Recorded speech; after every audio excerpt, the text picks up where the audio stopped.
Libertad. Es el título de nuestra segunda mesa de trabajo, cuyo objetivo es escuchar las vivencias de niñas, niños, adolescentes, madres y padres de familia, así como activistas y representantes de la sociedad civil, para documentar los desafíos y experiencias que contribuyan a enriquecer el debate legislativo desde una realidad social y participativa. Dicha mesa de trabajo estará a cargo de los siguientes panelistas. En primer lugar, Jennifer Blanco, directora general de Infancias Trans ACE.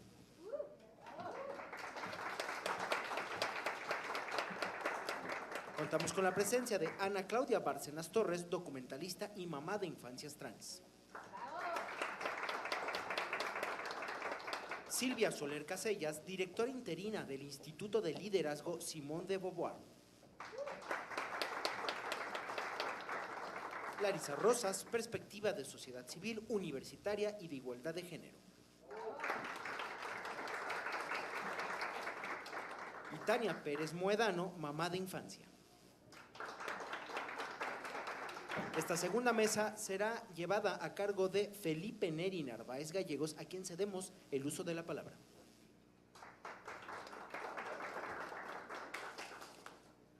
Pues bienvenidas, bienvenidos, bienvenidas todos a esta segunda mesa. Muchas gracias por permanecer con nosotros y acompañarnos. Pues en la primera mesa, como escuchamos, vimos la perspectiva o la aproximación del tema desde un punto de vista jurídico, constitucional, con enfoque de derechos humanos e incluso hasta unas aproximaciones sociológicas. Esta segunda mesa va a ser un poco más desde una perspectiva vivencial. Vamos a tener la participación de dos madres de familia que nos van a compartir experiencias concretas y de una perspectiva desde la sociedad civil. Entonces, desde esa aproximación vamos a empezar esta mesa. Vamos a tener una dinámica en donde vamos a contestar dos preguntas. La participación de cada una de las ponentes va a ser contestar dos de las preguntas que se nos plantean. Yo les voy a ir diciendo cuáles y sobre eso ya vamos una vez entrando en materia. Bueno, primero, la primera pregunta que se la vamos a realizar tanto a Ana Claudia como a Tania es la siguiente. ¿Cuáles han sido los principales desafíos o actos de exclusión que han enfrentado las y los estudiantes debido a las normas de vestimenta vigentes? Si gustas, Tania o Ana. Adelante, por favor. Hola, buenos días. Muchas gracias por invitarme a participar en esta mesa, así como una mamá de familia, o sea, que también nuestra voz se escuche, ¿no?, para la toma de decisiones. Me encanta que me hayan invitado. Bueno, yo soy mamá de dos niños, un niño que se llama Leo, que tiene 13 años, y una niña que se llama Julieta, que tiene 9 años. ¿Ah? Y bueno, dentro de mi trayectoria como mamá o de mis hijos, pues he transitado por diferentes escuelas de todo tipo, públicas, privadas, con diferentes enfoques, y bueno, pues me he topado con los diferentes desafíos, digámoslo así, que presenta el uso de, el no tener un uniforme neutro, ¿no? Y a mí me gustaría enfocarme principalmente en dos, ¿no? Bueno, son dos en los que me quiero enfocar, que es la restricción del libre desarrollo de la personalidad y la incomodidad física y la limitación de actividades, ¿no? Bueno, con respecto al libre desarrollo de la personalidad, pienso que como mamá todo el tiempo estamos diciendo que no a todo, ¿no? O sea, es como algo que ya viene intrínseco en nosotros, decir no a esto, no a lo otro, o sea, limitar a los niños en todo. Pero yo como mamá a lo que sí me quiero enfocar es en como por lo menos su personalidad, que sí puedan desarrollarla, ¿no? Entonces, sabiendo que los niños están 8 horas en la escuela, ¿no?, ahí pues debe de ser el primer lugar en donde ellos deben de tener la libertad de ser abiertamente quien tienen que ser, ¿no? Pueden ser lo que sea, ¿no? Entonces a mí me gustaría empezar a hablar, hablando de mi hijo, Leo. Él pues empezó siendo un niño pues normal, por decirlo así, que jugaba con cochecitos, todo normal, ¿no? ¿Qué empezó a pasar cuando tenía 6, 7 años? Él empezó a desarrollar una personalidad, por decirlo así, más femenina. O sea, su lado femenino estaba, o sigue estando, como muy, sí, muy presente, ¿no? Entonces, siempre para nosotros ha sido un tema ese, porque comprarle ropa, él siempre quería, ya no, a la zona de las niñas, ¿no? Que le gustaba el rosa, el pelo no me lo cortes, ¿no? Bueno, eso era fuera de la escuela, eso en casa, ¿no? Pero ¿qué pasaba dentro de la escuela? Pues lo mismo, ¿no? En donde él se sentía identificado cuando usaba el pants escolar. ¿Por qué? Porque las niñas y los niños usaban el mismo uniforme, ¿no? No había los niños pantalón, las niñas falda. Entonces, yo siempre era un pleito con él porque no le gustaba usar el uniforme de gala, ¿no? Y un día me lo explicó, mamá, porque las niñas también usan este y este es el que yo quiero usar. Bueno, entonces, desde ahí empezamos a elegir el colegio que tuviera esa apertura a que no fuera tan obligatorio el uso del uniforme de gala, ¿no? ¿Qué pasa? Terminamos con esa primaria y a la hora de elegir secundaria entramos en otro tema, que no es el tema de esta mesa, pero es, se tiene que cortar su pelo. ¿Por qué? Porque tiene el pelo largo, porque tiene que tener... Entonces, tuvimos que elegir un colegio otra vez que le permitiera seguir desarrollando su personalidad, ¿no? Entonces, está bien, pero no era el colegio que yo quería como... o sea, la educación que yo quería enfocarle a él, ¿no? Entonces, tuvimos que elegir un colegio que no es malo, pero que lo elegí porque lo dejan llevar el pelo largo, porque puede que ahí tienen el uniforme neutro. Bueno, él es muy feliz, ¿no? Ese es como el tema de mi hijo y la historia que hemos, o sea, como los desafíos que hemos tenido con respecto a este tema. Luego viene el tema de mi hija, ¿no? Ella es una niña, pues decirlo, una niña normal, deportista, es gimnasta, ¿no? Y cuando yo, bueno, me invitaron a participar en esta mesa, primero me di la tarea de platicar con ellos, ¿no? Pues son mi primer frente con quien yo puedo, o sea, a mí me gusta primero preguntarles a los niños, son los usuarios, para mí es de vital importancia decir, o sea, ¿qué piensan ustedes, no? ¿Es importante para ustedes?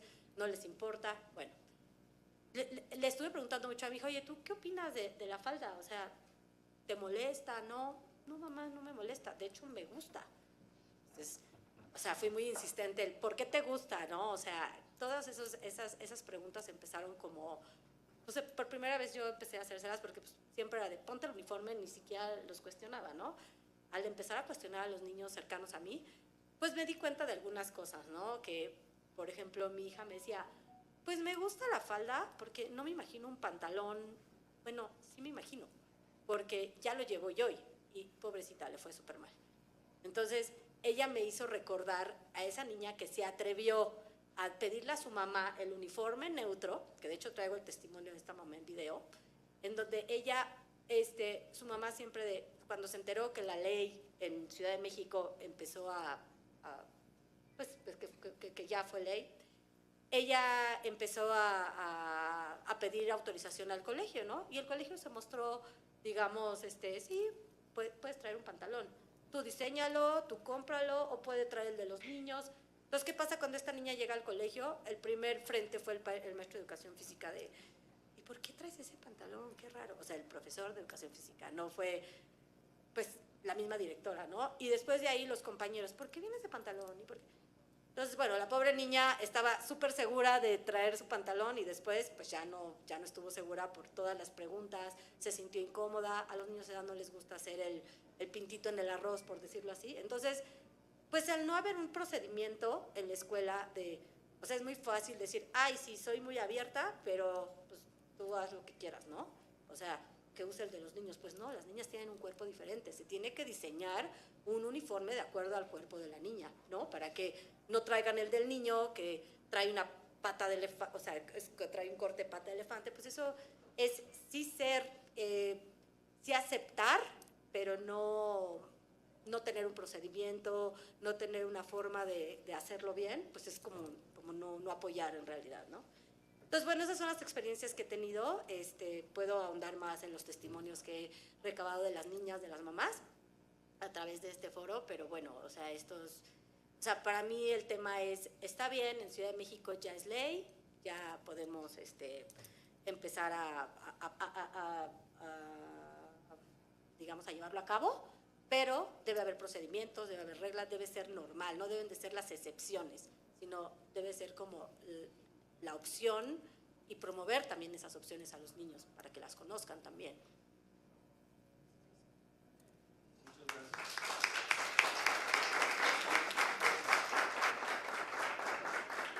Muchas gracias, Tania. Precisamente es importante ver de primera mano los testimonios que nos comentas, y vamos a dar un espacio a reproducir el video con el testimonio que nos platicó Tania.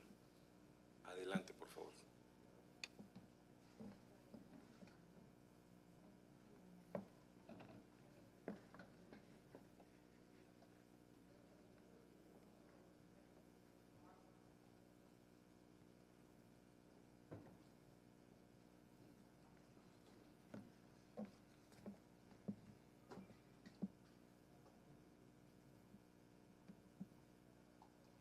Aquí hacemos una aclaración. El video que vamos a ver es testimonio de Ana, que después de ver el video vamos a platicar con Ana y nos dará un punto de vista.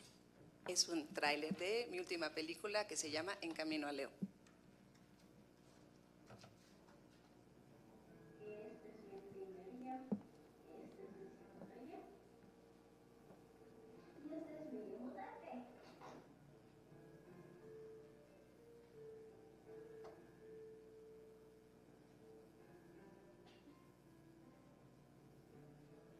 Un par de cosas en la cocina y así, sin más, me dice que quiere quitarse los senos.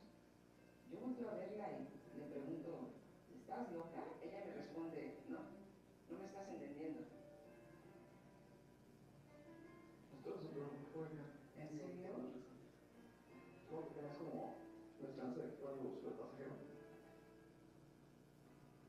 ¿Cómo que quitarse los senos? Eso era una mutilación a su cuerpo. En la naturaleza humana había dos sexos, punto.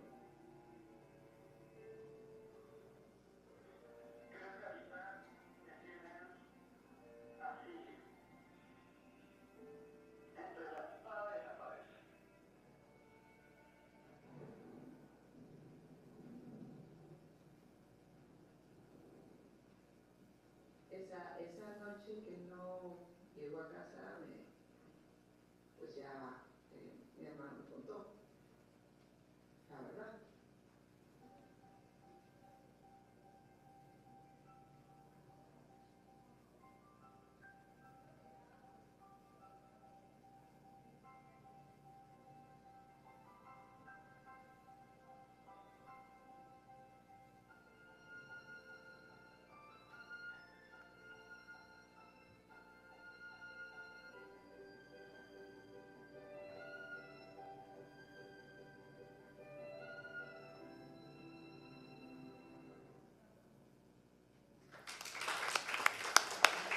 Muchas gracias, Ana. Por favor, cuéntanos un poco.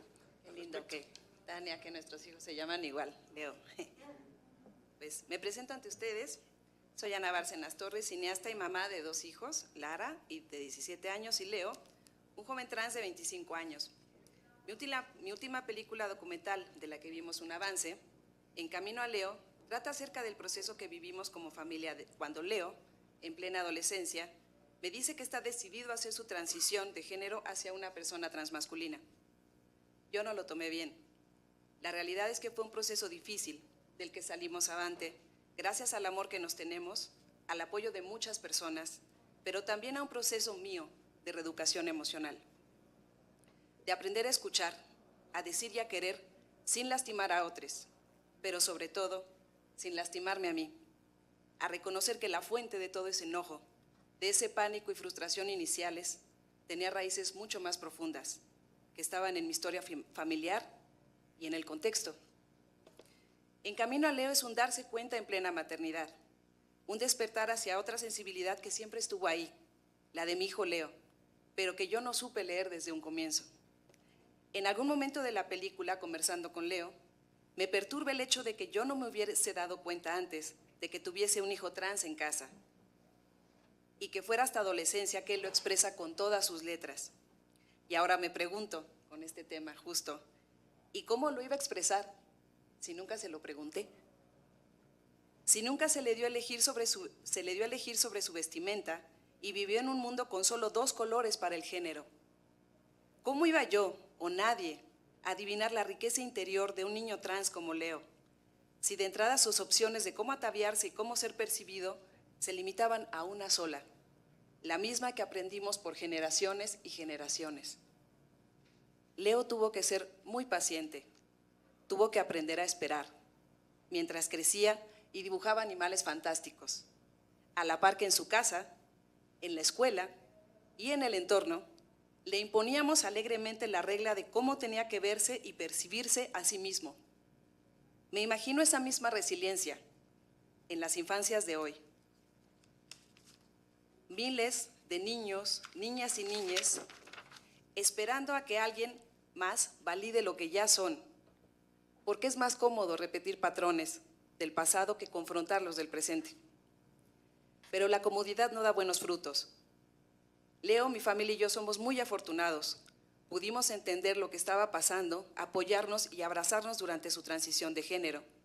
Sin embargo, conozco a varias personas, de mi generación por ejemplo, que no tuvieron la misma oportunidad, ya que en épocas anteriores no hubieran sobrevivido por elegir libremente su identidad de género, su expresión, mucho menos su vestimenta.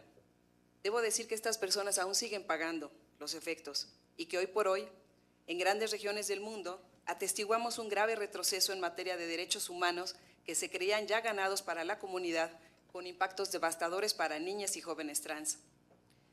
Porque no solamente hablamos aquí de un código de vestimenta escolar, hablamos de los primeros pasos legales para ampliar otras posibilidades de existencia, que contemplen baños neutros, uso de uniforme deportivo, cabello, vestimenta, y que también necesitan de mayor apoyo institucional para lograr ese acompañamiento continuo en todas las entidades del país. Durante la película de En Camino a Leo, mi hijo enuncia una frase que resuena mucho en las audiencias. Dice: las personas trans existimos por la misma razón que existen las uvas y no el vino, porque hay cosas que necesitan transformarse para llegar a ser lo que tienen que ser. Dejemos que nuestras infancias elijan lo que quieren ser. Escuchemos con humildad y un corazón dispuesto. Ellos, ellas y ellas saben lo que necesitan, en verdad lo saben. ¿Por qué erigirnos expertos en la vida de alguien mucho más joven, si no es para ayudarlo a transformarse en la mejor versión de sí mismo? Ese infante que también nosotros fuimos, que sigue jugando y esperando el mejor momento para salir. Muchas gracias.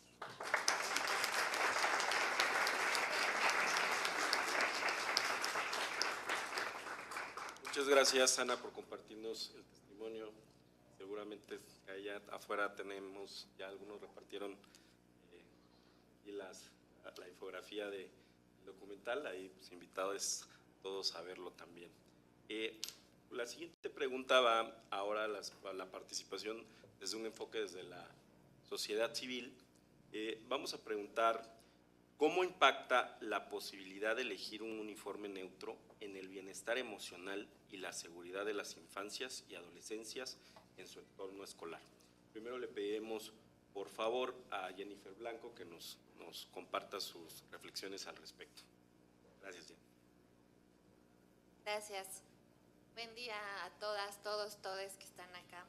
Desde Infancias Trans celebramos mucho que se estén dando estos espacios de conversación, aunque coincido con Geraldina en que parecen conversaciones que ya no deberíamos estar teniendo. Es muy bueno que tengamos estos espacios para seguirnos escuchando entre nosotros. Desde nuestra organización acompañamos a más de 500 familias a nivel nacional.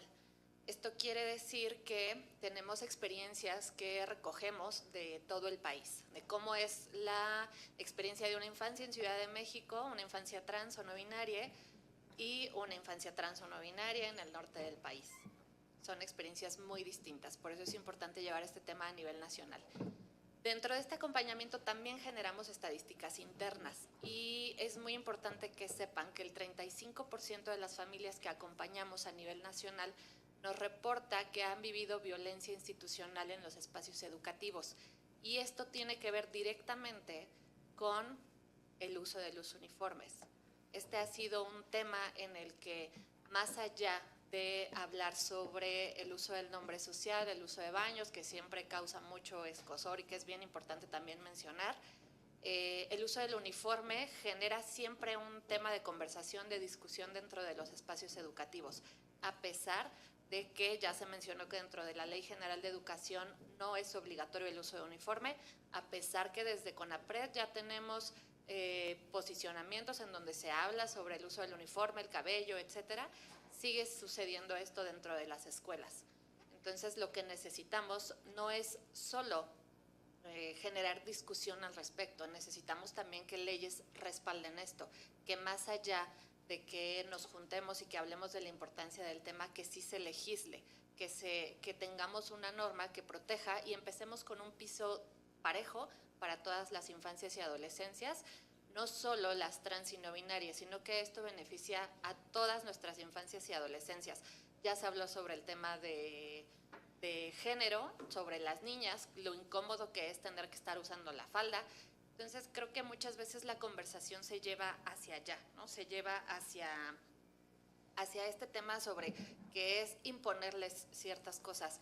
Y también quiero decir que el impacto directo en una identidad no normativa es que la inconformidad que está provocando el tener que usar un uniforme con el que no se sienten cómodos afecta el desempeño escolar. También lo tenemos registrado, también tenemos estadísticas en donde se nos ha mencionado que casi el 70% de adolescencias que acompañamos ha tenido un momento en el que deja la escuela. Son niveles de deserción escolar altísimos, considerando que muchas veces solo con que se les permita usar un uniforme de acuerdo al género autopercibido puede hacer que una infancia y adolescencia se concentre más en la escuela que en tener que estar pensando en llevar un uniforme que no le gusta.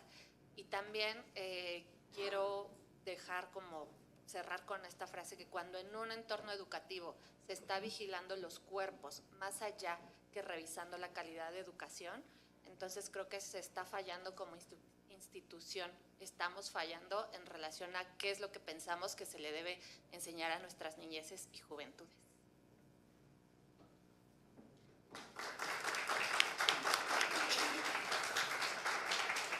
Muchas gracias, Jennifer. Le cedemos el uso de la voz a Silvia Soler, directora interina del Instituto de Liderazgo Simón de Beauvoir. Adelante, si gustas, en relación con la pregunta o abierto al tipo de material que tengas. Muchas gracias. Bueno, en primer lugar quisiera arrancar diciendo que si bien estamos a 2026 discutiendo cuestiones que deberían de estar en el ámbito educativo más que superadas, quiero llamar la atención en el contexto global de auge conservador que nos complejiza sobremanera hacer de estos temas en 2026 un tema de progreso de derechos y no de retroceso. Sabemos que el mundo está en una coyuntura muy complicada. Entonces creo que si bien estos espacios son muy necesarios, que existe evidencia normativa, sociológica, desde el ámbito de las ciencias sociales, que demuestran todo lo que ya se ha dicho por parte de todas las participantes en este foro, que los uniformes, pero no solo los uniformes, sino todo lo que tenga que ver con señalar el género en el ámbito educativo, genera este impacto en la vida de muchos de los estudiantes que hacen parte y se vinculan cotidianamente en el ámbito educativo. Entonces, nos llamaría la atención en reforzar, más allá de todos los datos que ya existen y la evidencia que ya existe, en el componente pedagógico, de cómo seguimos abordando estos temas con padres y madres de familias que no entienden, ¿no? Que muchas veces los vemos como enemigos y enemigas nuestros. Creo que hay que reforzar el componente pedagógico más allá de seguir señalando la evidencia y los datos que ya existen para revestir este tipo de garantías en nuestros marcos normativos y en nuestras políticas públicas. Y llamo la atención a eso porque siento que muchas veces ya no es el dato que mata el relato contra la discriminación, sino el componente emocional, que muchas veces ahora en un contexto global tan atravesado por pánicos morales y por miedos a la diferencia, sigue operando como un dispositivo, un artefacto, ¿no? De reforzamiento de prejuicios y estereotipos de género. Entonces, ese componente emocional creo que tenemos que librar la batalla y ganarlo a nuestro favor, cómo empatizamos con niñeces, con adolescencias diferentes, no normativas en términos de género, cómo generamos que eso no genere un miedo ni un pánico, sino que genere empatía, comprensión y voluntad de seguir acompañando esas trayectorias educativas con todas las garantías de los derechos, de que puedan desarrollarse plenamente igual que cualquier otra persona vinculada en el ámbito educativo. Yo creo que ya se ha dicho mucho en esta mesa de que la vestimenta o los códigos de vestimenta vinculados sobre todo al uso de uniformes no son asuntos estéticos ni meramente disciplinarios. Nacen un poco como igualador social, que no quisiera dejar de señalar la importancia también del uniforme como un igualador social en el ámbito educativo, no perder este foco también de lo que representan los uniformes. Ahora bien, revisitados a la luz de los nuevos retos que tenemos, que tienen que ver con identidades y expresiones de género, que evidentemente tensionan o ponen en cuestión ese uniforme como igualador social. Entonces, para no desdibujar las complejidades que también genera, ¿no?, el uso de uniformes neutros dentro de las escuelas, cómo garantizamos, ¿no?, la igualación social con los retos que nos plantean identidades y expresiones de género no normativas que tienen también el derecho de vincularse con el ámbito educativo con todas las garantías y libertades. Y lo dejaría aquí de momento para no agotarlas. Gracias. Muchas gracias, Silvia. Pues ahora la misma pregunta, o en general contexto sobre el tema, a Larisa Rosas desde una perspectiva de sociedad civil, universitaria y de igualdad de género.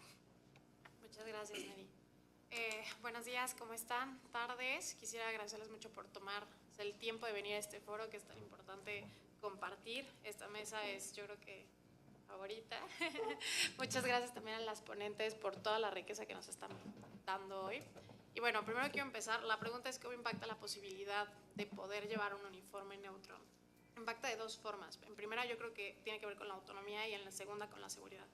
En términos de autonomía, quiero empezar explicando un concepto que es muy básico y que si hay algún abogado aquí, algún arquitecto aquí me van a poder corregir o no.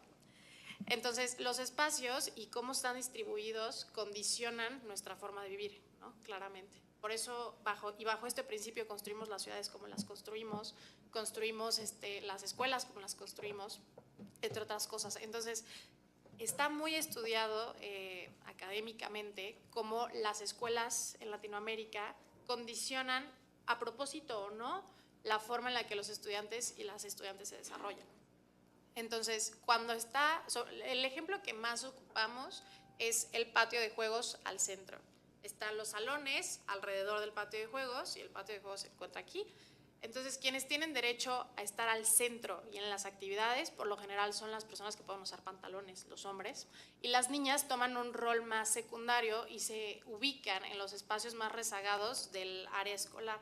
Lo hacen naturalmente, no hay un ser malo que les diga, no, oigan, ustedes no pueden estar ocupando la cancha de juego, pero es lo que les estamos comunicando en la arquitectura de nuestras escuelas de educación básica, media superior y superior.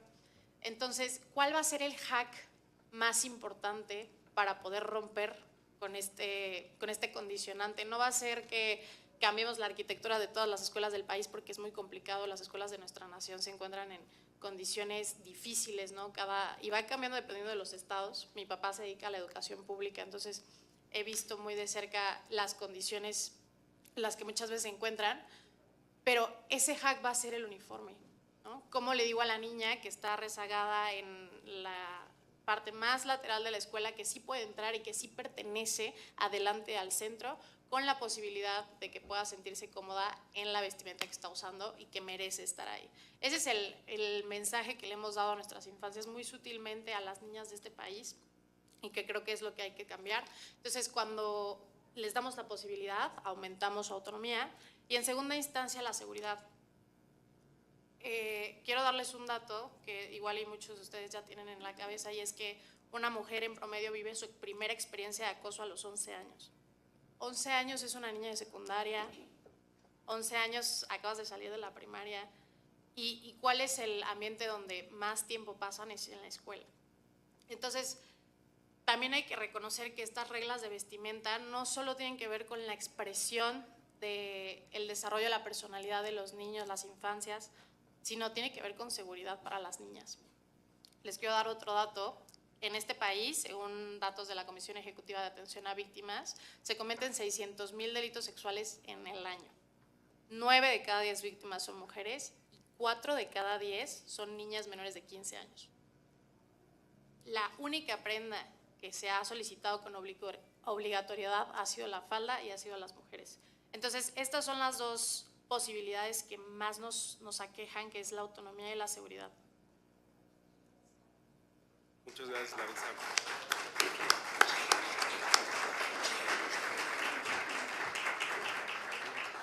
Pues muchas gracias a todas las participantes por esta primera ronda. Vamos a continuar ahora con una pregunta para Tania y para Ana. Estos esfuerzos que han encabezado pues, las personas que nos convocan, y como lo dijo el senador Colosio, pues tiene la intención de que se transformen en un producto legislativo, que se transformen en la realidad de todo el país y que pueda ser un derecho al cual puedan acceder todas las infancias en la nación y no solo en los estados donde ya están legislados. Entonces, la pregunta es, ustedes como madres de familia, ahora que nos compartieron el testimonio de Leo, Julieta, o tu hijo, ¿cómo creen o cómo perciben que esta medida legislativa que se vuelva realidad pueda impactar en el bienestar físico, emocional y académico de sus hijos? Si quieres, Tania, pues, date. Ok, bueno, yo pienso que es como mucho más sencillo el camino cuando ya es una ley, cuando ya hay procedimientos, cuando ya es algo que se lleva a cabo de una manera cotidiana, pues que se lleve a cabo con éxito, ¿no? Entonces, ¿qué pasa ahora, no? Solamente en la Ciudad de México está legislado, pero en la operación no se está dando como tal, ¿no? Porque cuando nosotros como padres solicitamos nuestro derecho de usar el uniforme neutro, pues resulta que no hay, o uso el del niño, entonces, pues cuando tú como mamá nadas contra la corriente, contra todos los papás, contra los profesores, los docentes, que pues realmente como por comodidad no lo quieren hacer porque nadie lo exige, pues se va dejando ahí de lado, ¿no? Entonces, pues pienso que ese es como el primer camino, ¿no? Luego, otra cosa es, yo dentro de los testimonios, ¿no? Por decirlo así, que recabé dentro, de niñas, no solamente de aquí de la Ciudad de México, sino, por ejemplo, Querétaro, que es una sociedad muy moralista, muy católica, por decirlo así. Me llamó la atención el testimonio de una de mis sobrinas que decían, ay, no, es que yo estoy como súper estresada porque luego en el salón mi mamá no me deja rasurarme las piernas y, o sea, la niña está pensando más en que los niños no le estén viendo las piernas porque su mamá no le permite rasurarse, que en enfocarse en el estudio, ¿no? Entonces, pues un niño con ansiedad, con estrés, no puede aprender todo lo que, o sea, el mismo niño no tiene que estar estresado por esta niña en particular que está pensando que el compañero al lado le está viendo las piernas peludas, ¿no? Entonces, esos factores que pareciera no tener relevancia, lo tienen, ¿no? Y bueno, ¿no? O sea, también el colegio es un lugar también de esparcimiento, donde tienen muy poco tiempo para socializar con sus amigos, que es el recreo, ¿no? ¿Y qué pasa? Y va un poco ligado a lo que decía Larisa, ¿no? Yo como niña me acuerdo hace 30 años que iba a la secundaria, en donde el recreo era en los muros, en las esquinas, con la bolita de niñas.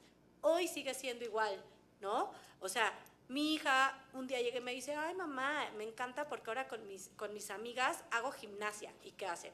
Se paran, encontraron dentro de su muro, dentro de su esquina, la manera de divertirse ellas, ¿no? Parándose de manos en el muro. ¿Y qué pasa? Pues con la falda no pueden. Entonces, pues solamente lo pueden hacer cuando les toca llevar el uniforme de deportes, ¿no? Otra vez segregación de alguna manera, ¿no? Entonces, bueno, todas esas cosas, el recreo para ellos lo espera, ¿no? Para en el segundo bloque de clases, pues llegar con una mente más abierta. ¿Qué pasa si en el recreo no pueden ser ellos mismos, ¿no? No pueden divertirse, no pueden hacer lo que hace un niño? Ahí yo pienso que en el bienestar físico y emocional, pues ganaríamos mucho en donde ellas pudieran elegir, ¿no? Hablo particularmente de las niñas, ¿no? Y bueno, también quitarles como toda la ansiedad que puedan tener en sus cabezas para que estén solamente enfocados en disfrutar, en aprender en esas 8 horas que están en los planteles, ¿no? Entonces, por eso yo creo que es muy importante que esta ley, sí, no solamente aquí en Ciudad de México, sino a nivel nacional, pueda, ¿no?, esparcirse. Y otra cosa es que el uniforme no empieza en las 8 horas que están en la escuela, empieza desde que salen de su casa, ¿no? ¿Y qué pasa? Nosotros, por ejemplo, nos transportamos en moto, en bici. O sea, mi hija es de, ay, pero hoy moto no, mamá, porque traigo la falda. Y es un riesgo más para ella, ¿no? Traer falda, que se sube, que el calzón, que si nos caemos, pues se pueda raspar de más, ¿no? Entonces, el día que le toca falda y nos toca ir en moto porque no circuló, pues entonces le tengo que poner una protección extra, ¿no? O los pobres niños que tienen que caminar más de media hora, 1 hora hacia el metro. El uniforme de falda no solamente es la falda, implica un zapato más formal, un zapato que se tiene que cuidar más porque si no la mamá te regaña, ¿no? Que pues no es tan cómodo como los tenis. Entonces, pues también va ligado al calzado y no solamente dentro de las 8 horas que están en la escuela o 7, ¿no? Sino desde que salen, que puedan elegir la vestimenta que ellos consideren más cómodo también para sus traslados de escuela a casa, ¿no? Entonces, bueno, pues creo que en eso se impacta. Muchísimas gracias, Tania, por esta perspectiva desde el punto de vista de tu familia. Gracias. La misma pregunta, Ana. Sí, justo.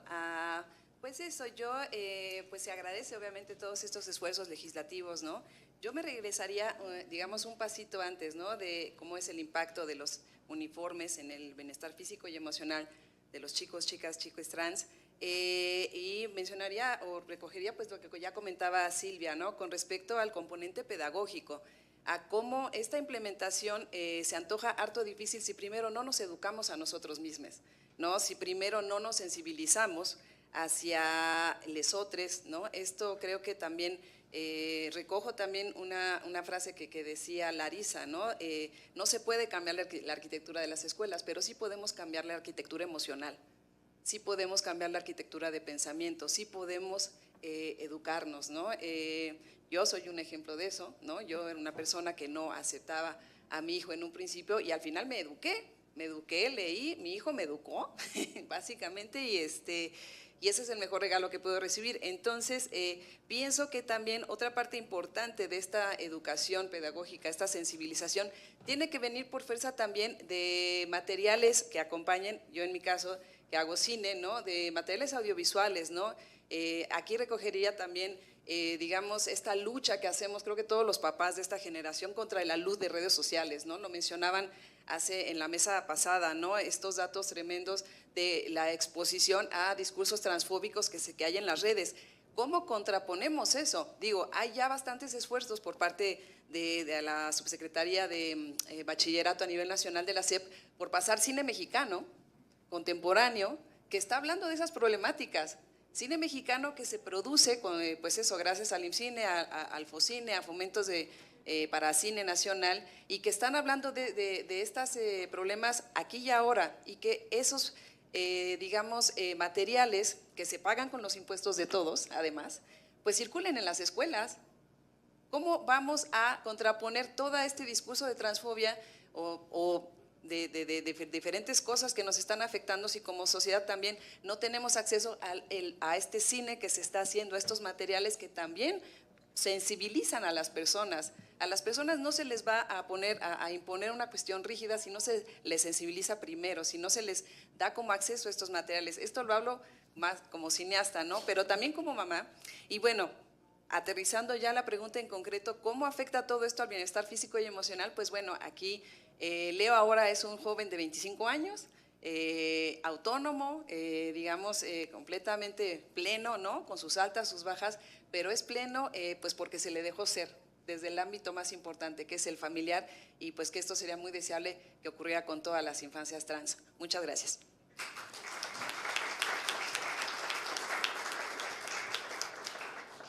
Muchas gracias, Ana, por compartir esta perspectiva. La siguiente pregunta, que es para las tres panelistas, va a ser igual desde la perspectiva de sociedad civil. Desde ahí, desde esa perspectiva, ¿cuáles consideran que son los mitos más comunes que deben derribarse para lograr la aceptación de esta medida legislativa por parte de las comunidades escolares? Jennifer, escuchamos. Gracias. También hoy no me tocaba aportar experiencia desde ser mamá de una persona trans, pero lo quiero mencionar porque es importante para mí decir que soy orgullosa mamá de un adolescente trans.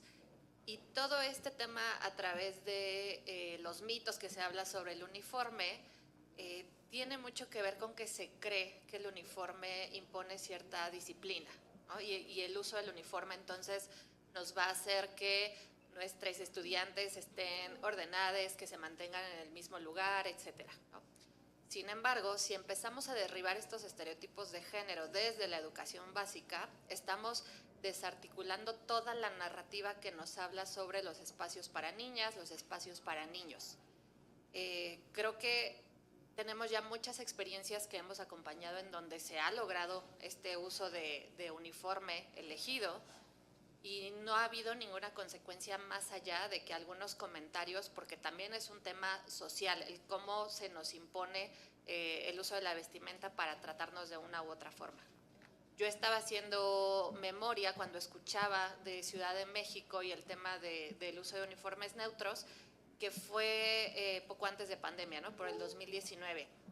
En mi caso, por eso mencionaba a mi hijo, en mi caso yo solicité, cuando él estaba en la primaria, esto fue por el 2016, 2017, 2015, perdón, 2015, que usara el pants todos los días. Y fue solo una conversación que yo tuve con el director de su primaria, haciéndole la solicitud en ese momento no le identificábamos todavía como un chico trans, no sabíamos que era una persona trans, sin embargo ya causaba incomodidad el uso de la falda. Entonces fue una conversación de mi parte con el director diciéndole, mi hijo va a usar el pants todos los días. Y no pasó más como pero los días que haya ceremonia formal y el uniforme de gala, pues lo platicaremos, ¿no? Pero de momento va a ser el uniforme, el pants. Y yo tenía presente que que había sido a la par de cuando sucedió esto en Ciudad de México, pero haciendo cuentas dije, no, yo lo solicité desde antes y luego lo reforcé con esta medida que se hizo cuando la presidenta Claudia Sheinbaum era jefa de gobierno. Entonces, tenemos que realmente en esta vivencia en la escuela no hubo ninguna consecuencia más allá que, pues va a usar el pants todos los días. ¿Y qué sucedió? Que otras niñas también empezaron a hacerlo.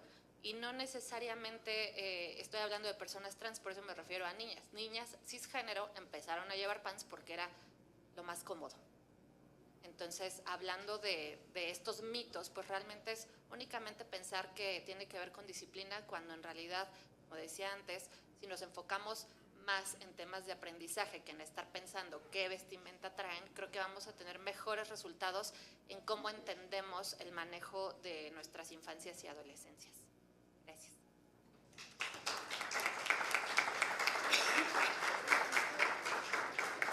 Muchas gracias. Adelante, Silvia, por favor. Pues yo quisiera decir, a mí el ámbito de los mitos me gusta mucho, porque creo que cristalizan los miedos que tenemos como sociedades y explican mucho de dónde estamos y por qué estamos, ¿no? Temiendo a qué tememos. Y creo que todo lo que tiene que ver con el género ahora da mucho miedo.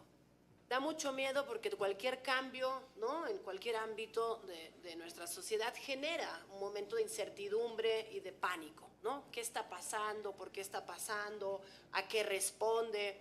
Pero todo lo que tiene que ver con el género, pareciera que cuando se quiere garantizar y blindar en el ámbito normativo, de alguna forma genera como todo ese pánico de pensar que garantizar derechos para, ¿no?, ciertas poblaciones es alebrestar a que todo el mundo, ¿no?, de repente ahora se convierta en personas trans y no binarias, ¿no? Eso ha pasado también con los derechos de las mujeres.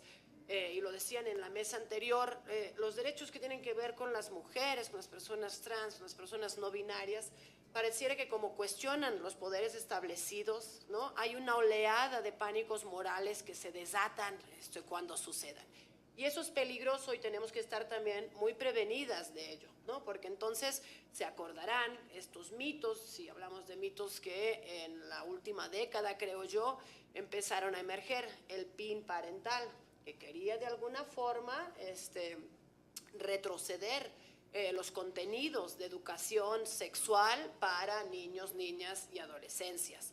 Se acordarán también esas campañas tan fuertes que hablaban de con mis hijos no te metas, ¿no?, que tenían que ver como si el Estado de repente quisiera avanzar a que todo el mundo fuéramos personas no binarias solo por reivindicar un derecho tan básico que es la educación sexual para niños, niñas y adolescencias, ¿no?, que tiene que ver con herramientas informativas que nos permiten desarrollarnos libremente, autónomamente, pero además con información laica, veraz, científica. ¿Cómo podríamos estar en contra de eso? Bueno, pues han habido ataques muy fuertes, ¿no?, a este tipo de iniciativas que como es garantizar el derecho a la educación integral de la sexualidad en niños, niñas y adolescencias. Entonces nos llamaría la atención porque, como ya decía en mi intervención anterior, hay un momento de auge conservador muy peligroso, que tiene además un caballo de batalla muy fuerte que se llama ideología de género.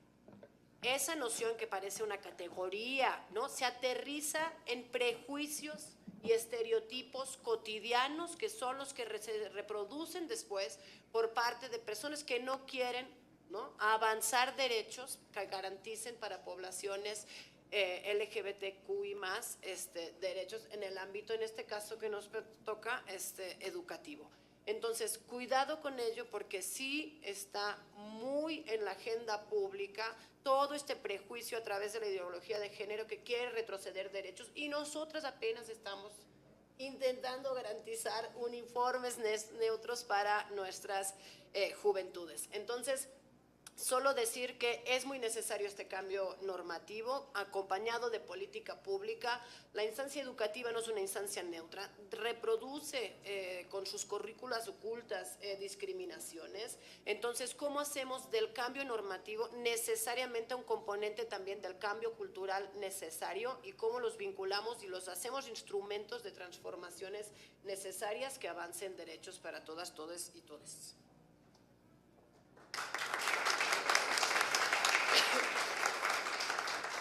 Muchas gracias, Silvia. Larisa, para comenzar. Muchas gracias, Neri. Creo que la pregunta quedó muy contestada con mis compañeras de panel. Silvia ha sido muy asertiva y yo no quisiera dejar ir este espacio y este foro, sobre todo con compañeros nuestros presentes que son jóvenes y que son estudiantes, y dejarles un último mensaje que sí tiene que ver con la educación en el país, sus escuelas, sus universidades. Y es que hoy México vive un escenario muy grave de violencia. Estamos en una epidemia desde nuestras escuelas, en la educación básica, nuestras alumnas que se encuentran en riesgo por el uso de los uniformes, hasta nuestras universidades, a donde van y salen las mujeres, los estudiantes, a llenarse de conocimientos y prepararse para un mejor país. Estamos discutiendo aquí una iniciativa muy importante que busca construir estos espacios más seguros. Y ningún esfuerzo es menor en esta dirección, pero hoy quiero decirles que Morelos está de luto, que México debe estar de luto. Nos falta Kim. Kim es una compañera que estudia en la UAM, estudia en la UAM.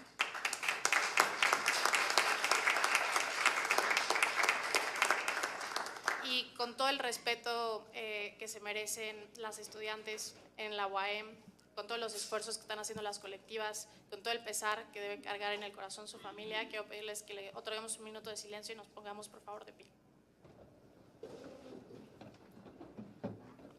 ¿Me ayudas, Jean, con el minuto?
Gracias a todos.